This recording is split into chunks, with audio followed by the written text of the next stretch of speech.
আরে বোকা চোদা, বুঝলি না রে বোকা চোদা।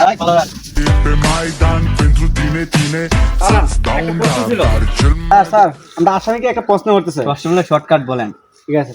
আচ্ছা শুনলাম এই যে আপনি হলে একজনকে মার্ডার করে পালাইছেন, কিসের জন্য?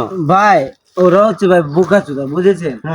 আমি একটা উপকার করেছি, ভালো কাজ করেছি, এখন ওরা আমাকে বলতেছে আমি নাকি মার্ডার করে ফেলেছি, আমাকে ধরে নিয়ে যাচ্ছে। সে কি ভালো কাজ করছেন?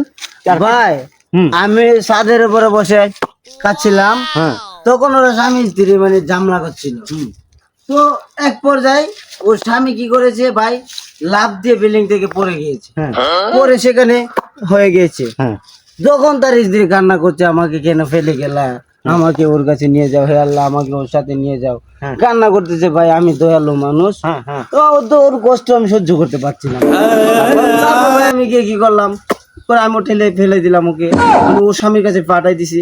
এখন ভাই আমি উপকার করলাম না এটা, এখন ওরা বলছে আমি নাকি মার্ডার করে ফেলেছি। ভাই জীবনে অনেক ধরনের আসামি দেখেছি, কিন্তু আপনার মতন এত ভালো আসামি আমি দেখিনি।